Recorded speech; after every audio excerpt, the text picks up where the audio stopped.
Hello all of you, कैसे हैं आप सब। सर हम लोग बहुत अच्छे हैं, आप सुनाइए। मैं भी बहुत अच्छा हूं।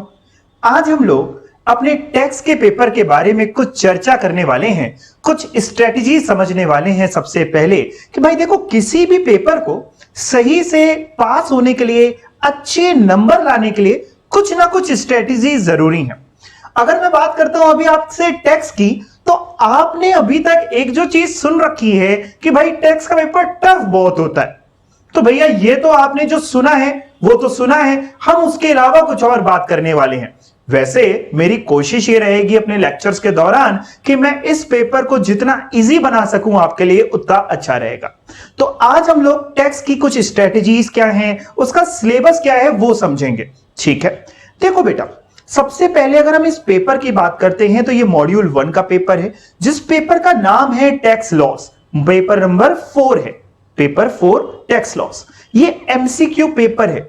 अच्छा, जो मॉड्यूल 1 में टोटल 4 पेपर है, उसमें से इकलौता टैक्स लॉस जो है वो एमसीक्यू पेपर है।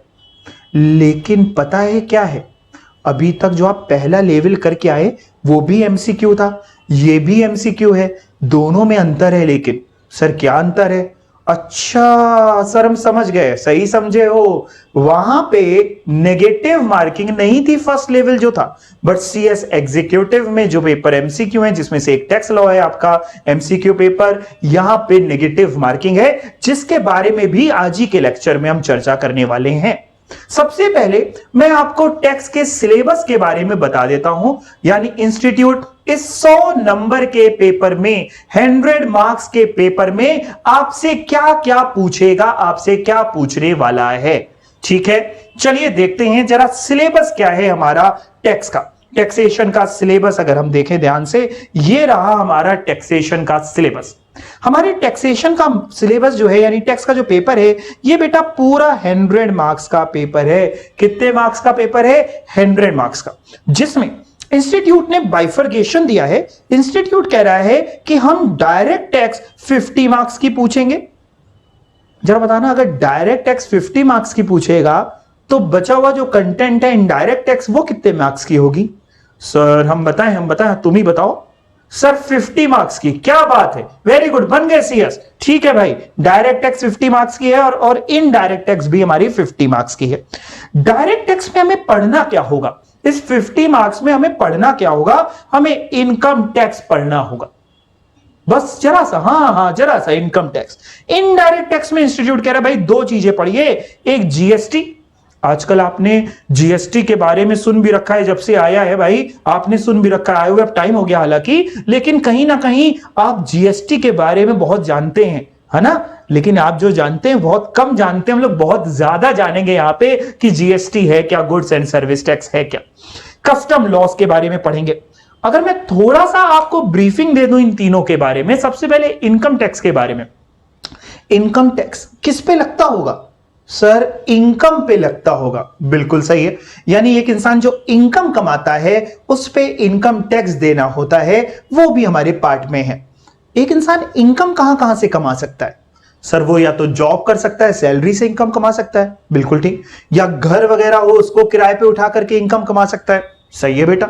या हो सकता है कोई बिजनेस कर ले, या आप सीएस बनने के बाद अपना खुद का प्रोफेशन, खुद की प्रैक्टिस स्टार्ट कर दे, उससे कमा सकते हैं। या मान लो किसी के पास कोई एसेट वगैरह था, उसको बेच दिया उसने, घर वगैरह था, ज्वेलरी वगैरह थी, उसको बेच दिया, उससे कमा सकता है। या मान लो कोई केबीसी में चला गया, वहां से कमा सकता है।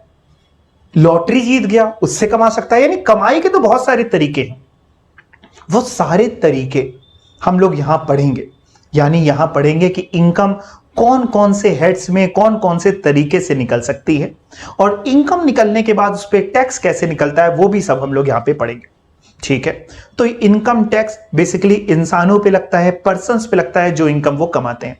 लेकिन जब हम बात करते हैं जीएसटी की या इवन कस्टम लॉ की, तो गुड्स एंड सर्विस टैक्स ये इंसानों पे नहीं लगता, ये गुड्स पे लग रहा है, ये सर्विसेज पे लग रहा है। यानी जीएसटी एक टैक्स है जो गुड्स पे भी लगता है, सर्विसेज पे भी लगता है, डिटेल में समझेंगे। और कस्टम लॉ बेसिकली इंपोर्ट और एक्सपोर्ट पे लगता है, यानी जब आप बाहर की किसी कंट्री से कोई गुड्स इंपोर्ट करते हैं तो कस्टम लॉ यानी कस्टम ड्यूटी लगती है, जिसको इंपोर्ट ड्यूटी बोल सकते हैं आप। और जब एक्सपोर्ट करते हैं तो एक्सपोर्ट ड्यूटी की बात आती है। वो सारी चीजें हम लोग समझेंगे। हमारे इंस्टीट्यूट ने किया क्या है, इनकम टैक्स को 50 मार्क्स का कर दिया और जीएसटी कस्टम को 50 मार्क्स का कर दिया। अब सबसे पहले बात समझिए, सबसे पहली स्ट्रेटजी एग्जाम में टैक्स लॉ के पेपर में अच्छे मार्क्स लाने की। सर बताइए क्या स्ट्रेटजी है? बेटा समझो, इनकम टैक्स और जीएसटी कस्टम आपके पास तीनों हैं। आप अच्छे से घोट के पी के जाएंगे अपना indirect tax. Indirect tax comparatively syllabus कम है। सर वहां तो 2 दिख रहे हैं, जीएसटी कस्टम, तब भी सिलेबस कम है। और इनकम टैक्स का करिकुलम थोड़ा सा ज्यादा है, उसमें बहुत सारी वास्ट चीजें हैं, डिटेल चीजें हैं। जीएसटी और कस्टम, उसमें भी आपका जो मेन सबसे बिल्कुल एक तरीके से कहते हैं ना कि कुछ भी पूछ ले जीएसटी में आपको आता हो, मतलब सर इनकम टैक्स और कस्टम छोड़ के चले जाएंगे? अरे नहीं बेटा, सब करना है, बहुत डिटेल में करना है, बहुत अच्छे से करना है। बट हम लोगों को जीएसटी बहुत बहुत बहुत ज्यादा अच्छे से करना होगा आपको, ठीक है? इसका तरीका क्या होगा, ज्यादा से ज्यादा प्रैक्टिस करेंगे। देखिए एक तो मैं ना जब पढ़ाऊंगा हर एक चीज, चाहे वो इनकम टैक्स, चाहे जीएसटी या कस्टम, मैं आपको अपने नोट्स प्रोवाइड करूंगा, उसमें सब कुछ मैंने लिख रखा है, सारी चीजें अपडेटेड बिल्कुल आपको प्रोवाइड करूंगा। इसके अलावा आपको ज्यादा से ज्यादा एमसीक्यू प्रैक्टिस करवाऊंगा, आपको ज्यादा से ज्यादा एमसीक्यू प्रैक्टिस करने होंगे, बहुत सारे आपके टेस्ट होंगे जिससे आपकी प्रैक्टिस हो जाएगी। तो ये ओवरऑल हो गया हमारे सिलेबस के बारे में। जरा अपने पेपर के बारे में समझते हैं और बहुत ध्यान से अब जो मैं बोलने वाला हूं इस पे पूरी नजरें टिकाए रखिएगा, है ना? देखते हैं कुछ फैक्ट समझते हैं जरा हम अपने 100 नंबर के पेपर के बारे में। सबसे पहली बात, ये पेपर एमसीक्यू है, मैंने आपको बताया, नेगेटिव मार्किंग है ये भी बताइए। सर ये बताइए कितनी नेगेटिव मार्किंग है? बेटा -0.25 की नेगेटिव मार्किंग है। कितनी नेगेटिव मार्किंग है बेटा बताओ जरा? -0.25। यानी अगर आप एक क्वेश्चन गलत करते हैं तो 0.25 मार्क्स आपके काट लिए जाएंगे। अच्छा सर ठीक है, इसको अगर हम इन अदर वर्ड्स बोले हैं तो 4 क्वेश्चन गलत करने पे 1 नंबर चला जाएगा।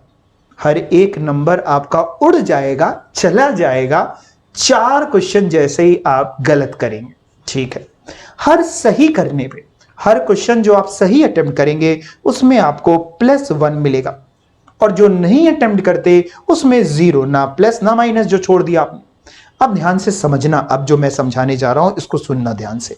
देखो बेटा, आपको डायरेक्ट टैक्स 50 मार्क्स की है, यानी दैट मींस आपको डायरेक्ट टैक्स के मिलेंगे 50 क्वेश्चंस। 50 क्वेश्चंस रहेंगे डायरेक्ट टैक्स के। तो जरा बताना इनडायरेक्ट टैक्स के कितने रहेंगे? सर 50 क्वेश्चन इसके भी रहेंगे। 50 क्वेश्चन, ठीक है भाई, 50 क्वेश्चंस रहेंगे हमारे इसके भी। Direct tax 50 questions, indirect tax के 50 क्वेश्चंस, टोटल 100 क्वेश्चन, 100 नंबर। यानी हर एक क्वेश्चन कितने मार्क्स का होगा? हर एक क्वेश्चन 1 नंबर का होगा। हर एक क्वेश्चन 1 मार्क्स का है, और टोटल हमारे 100 क्वेश्चंस हैं, 100 मार्क्स हैं। 50 मार्क्स डायरेक्ट टैक्स के, और पार्ट बी जो हमारा है वो इनडायरेक्ट टैक्स का है, जिसमें भी 50 मार्क्स जो इनडायरेक्ट टैक्स का है उसमें जीएसटी का कवरेज काफी ज्यादा होगी और कस्टम की काफी कम होगी, यानी जीएसटी मैक्सिमम आएगा उसमें आपका। अच्छा एक बात जरा सुनिए, आपने कहा अभी नेगेटिव मार्किंग है -0.25 की। जरा समझना बेटा, नेगेटिव मार्किंग से क्या होता है वो समझना। जब किसी भी एग्जाम में नेगेटिव मार्किंग आ जाती है तो बच्चा जब क्वेश्चन को सॉल्व करता है, जब पेपर अटेम्प्ट करता है एग्जाम में, तो कहीं ना कहीं उसके हाथ कांपते हैं। मतलब उसने क्वेश्चन पढ़ा और उसको लग रहा है कि ऑप्शन नंबर मान लो बी होना चाहिए, लेकिन तब भी वो डर रहा है टिक लगाने में, कहीं गलत तो नहीं है, क्योंकि गलत होगा तो 0.25 भी चले जाएंगे, कुछ मिलेगा नहीं, और बाकी जो मिल रहा था उसके 0.25 भी चले जाएंगे। अभी तक ये अंतर क्या था, आपका जो पहला लेवल था उसमें नेगेटिव मार्किंग आपने नहीं करी। नेगेटिव मार्किंग नहीं थी तो आप कहीं ना कहीं फ्री होकर के क्वेश्चन को पढ़ते थे और बिंदास होकर के कॉन्फिडेंस के साथ आप क्वेश्चन में आंसर में टिक लगाते थे। अब नेगेटिव मार्किंग से क्या होता है, आधा कॉन्फिडेंस तो बच्चे का वहीं टूट जाता है, डर जाता है, जबकि उसको हो सकता है क्वेश्चन आता हो। तो जरा समझो स्ट्रेटेजी क्या है, उसको समझो। मेरे पास बहुत से बच्चे आते हैं और मेरे को बताते हैं पेपर देने के बाद अलग अलग तरीके के आते हैं। कोई कहता है सर हम 50 क्वेश्चन अटेम्प्ट करके आए हैं टेक्स्ट में, 50 छोड़ है, फॉर एग्जाम्पल दे रहा हूं, डरिए नहीं। कोई कहता है 60 अटेम्प्ट करके आए, कोई कहता है 80 अटेम्प्ट करके आए, कोई कहता है 100 अटेम्प्ट करा है। अब जरा समझो ध्यान से, हम एक बीच की फिगर उठा लेते हैं। मान लीजिए आप एग्जाम में गए और आपने 60 क्वेश्चन अटेम्प्ट करे।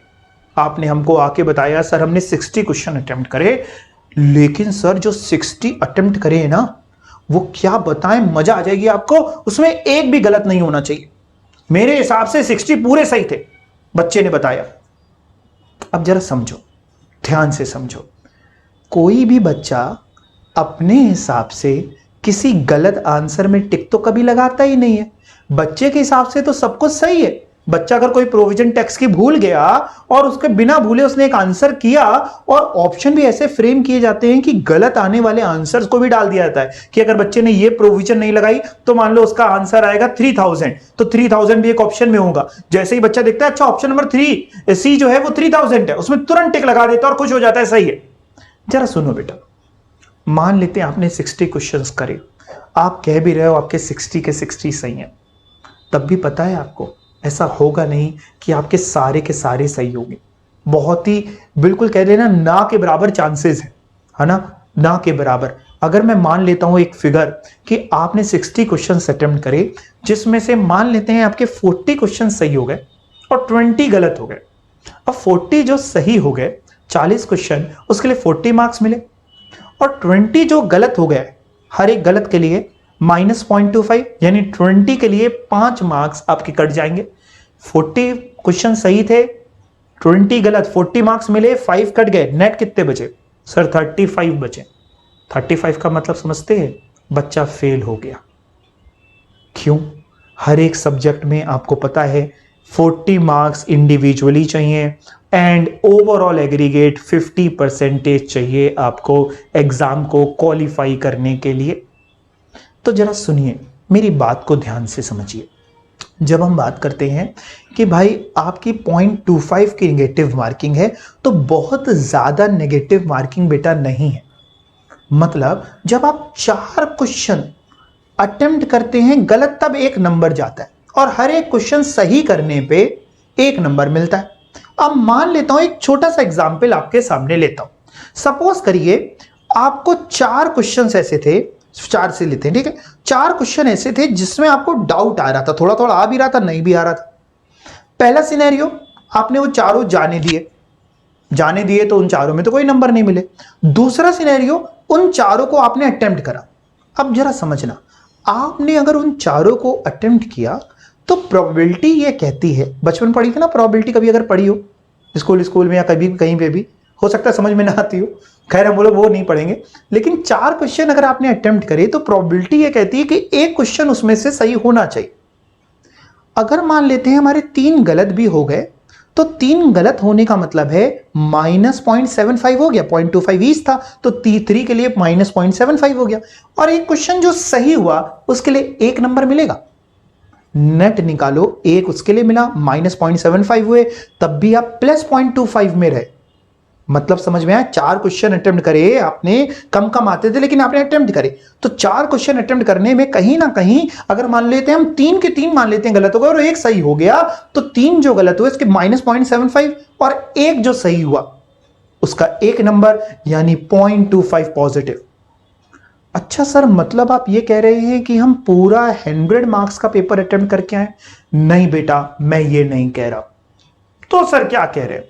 मैं आपसे ये कह रहा हूं कि जब आप एग्जाम में क्वेश्चन सॉल्व कर रहे हो, क्वेश्चन कर रहे हो, तो वहां पे बेटा आपके सामने नॉर्मली, हर एक बच्चे के सामने, पूरे इंडिया में बात करें, हर एक बच्चे के सामने नॉर्मली 3 तरीके के क्वेश्चंस आते हैं बारी बारी।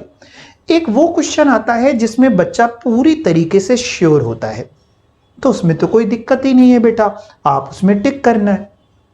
एक वो क्वेश्चन आता है जो बिल्कुल ही आपको नहीं आता, आपने कहा हो ये क्या आ गया, ये तो कभी सोचा नहीं था, ऐसा भी हो सकता है दुनिया के अंदर। ओहो, तो भैया कुछ नहीं आता उस क्वेश्चन के बारे में, तो आपको उसको अटेम्प्ट नहीं करना है। जिस क्वेश्चन के बारे में आपने कुछ नहीं सुना, उसको अटेम्प्ट नहीं करना है। तीसरा तरीका, तीसरे जो टाइप के क्वेश्चन होते हैं, आपने क्वेश्चन देखा, आपको आता है क्वेश्चन लेकिन पूरी तरीके से श्योर नहीं, इसमें मैं आपको एडवाइस करूंगा कि आप वो क्वेश्चन छोड़िएगा मत, यानी अटेम्प्ट करिएगा। समझ में आया? यानी दैट मीन्स अगर मैं नटशेल में अपनी बात करूं, कहीं ना कहीं जो क्वेश्चंस आपको बिल्कुल ही नहीं आते हैं, 4, 5, 10 जो भी आपको नहीं आते हैं, मान लिया मैंने पूरे पेपर में, वो क्वेश्चन आप ना छूइए। आपको लग रहा है क्वेश्चन पढ़ के ये हमको बिल्कुल नहीं आता, ये तो हमने देखा भी नहीं, ठीक है, कोई बात नहीं। हम लोगों की कोशिश रहेगी कि ऐसे क्वेश्चन आपके सामने कम ही टकराएं, ना के बराबर हों, लेकिन हमने तब भी सारे सिनेरियो आपको बता रहे हैं। नहीं आता, छोड़ दीजिए, ठीक है। जो क्वेश्चन आपको अच्छे से आता है उसको तो करना ही है, और जो क्वेश्चन में थोड़ा बहुत डाउट आ रहा है, आपको लग रहा है कि यार ये बी हो सकता है इसका, या ए हो सकता है इसका, टिक लगा दो ना। ए हो सकता है तो ए में लगा दो, बी लग रहा है तो बी में, किसी एक ही में लगाना। प्रोबेबिलिटी, संभावनाएं ज्यादा है कि आप पास हो जाएंगे। यानी बेटा ऐसा नहीं करना कि आप बहुत कम क्वेश्चन अटेम्प्ट करके आए, और ऐसा भी नहीं करना कि अक्कड़ बक्कड़ बम्बे वो कराए और सारे अटेम्प्ट कराए। जय माता दी, अक्कड़ बक्कड़ बम्बे वो 100 के 100 अटेम्प्ट कराए, ये नहीं करना। अपने को एक सेट प्लान रखना है।